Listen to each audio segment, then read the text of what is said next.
Hello everyone, my name is Senal. Today I'm going to share some tips and tricks with you on how to use Microsoft Teams application in order to connect with your students while at home and how to conduct a class with the use of Teams. Okay, for this you will need to get your Microsoft Teams desktop application installed in your computer as it allows you to conduct your class with more convenience compared to the web application. So once you get this installed and when you launch the application, it will request you to enter your login credentials such as username and the password. So if you have already been given a Teams enabled username by the school, you can directly enter that and the password and login. Or else if you don't have any Teams account, what you can do is you can simply follow the instructions given in the description of this particular video. So once you double click on this Teams icon, you will be navigated to the Teams application. Okay, so now you can go to calendar and then select new meeting from here, and then it will ask you to enter a title for your meeting. So here what you can do is you can simply type the name of your class. If it is a maths class, you can type as maths for grade 10 students, something like that. And then over here you can set the date and time that you are planning to conduct your class. So you can select the date, the time you're going to start, and also you can select the same date as the end date, and then the time that you're going to end. So here it says, now I have selected from 6:30 to 7 p.m. so it says 30 minutes. So if you enable all day, you can even conduct the class for the whole day. And then what you can do is over here where it says add required attendees, you can type your personal email address over here. It can be a Gmail or any email. So in my case, I'll type my email address.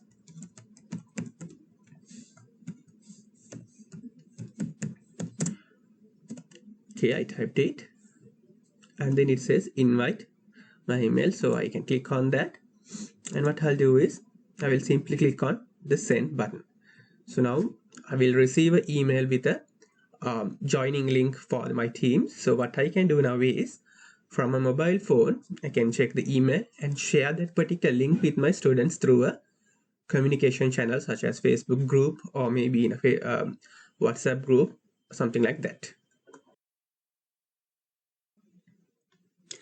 So I can copy the link which I received from the email and paste it in another email body, and I can share it through an email, or maybe I can share the same link in a WhatsApp group and share it with my students. Then what I can do is so this is how I can share it with some of my students by copying the copied link in some other chat forum or in email, or else I can click on the link which I received, and then it will ask me to select an application. So I can select Teams. In case if we don't have Teams, you can install it at any time. Then from there I can select join as a guest, and I can give a name for the student, so that the teacher will be able to identify the student because they will be joining as a guest.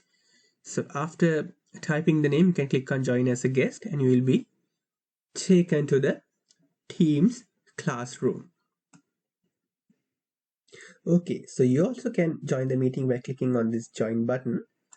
So we'll click on that, and now I'm in my class. So here you get some initial level settings prior to joining. So you can keep your video on, or maybe you can mute your microphone, and also from here you can turn off all the audios so that there won't be any unnecessary sounds prompting up during the joining to the classroom.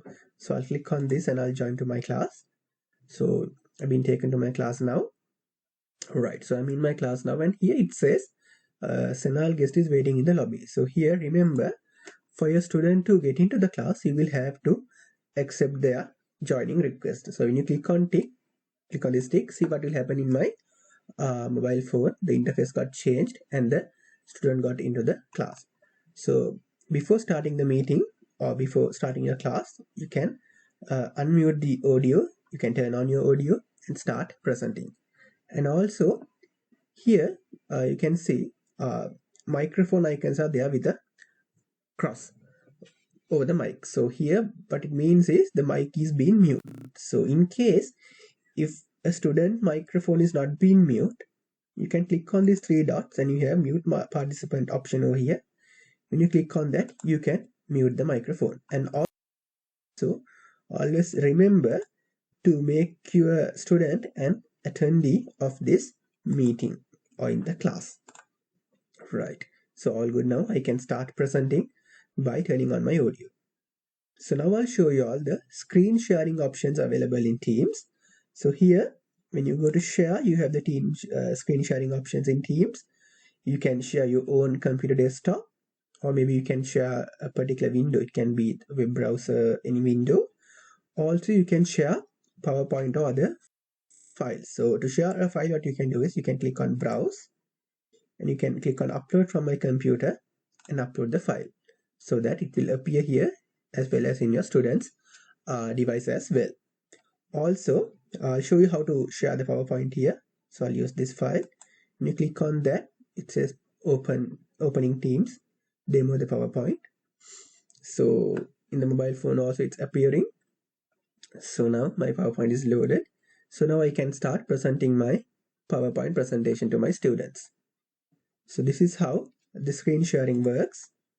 So see, I can go through my slides by clicking, and also here I can restrict my students by going through their slides. So by clicking on this, it will be restricted and they won't be able to go through the slides while I am presenting. Even though if they go through, it won't affect my screen, but to keep their focus on, I can disable this as well. So if I enable this now, they can again go through their slides while I'm presenting. So once I'm done with my presentation, I can click on this stop presenting option to close the presentation. Okay, and also while presenting, it can be the presentation or maybe while talking, you can simply record the entire session by clicking on these three dots and clicking on this start recording option. So it will record the entire session, and once the session is done, it will get uploaded to Microsoft Stream, which comes with the Office 365. So you as the moderator can later on download that or share the link with your students through a learning management portal or maybe through a group chat or something. And also in Teams, it allows you to conduct conversations with your students through chat. So here you can type messages like hi students, and from student they will receive the notification. When they click on that, they will be taken to the chat. They can also type back, so you will receive their message as well. And also along with the chat, what you can do is you have the attachment options over here. You can attach files so that students can download that and keep in their device for later use even. Also over here, when you click on these three dots, you can add more extensions where you can conduct polls, questionnaires, such as with the use of this chat feature. So whatever you share in a form of a poll or maybe a YouTube video, your student will also be able to view that from their end. So this is how Teams work.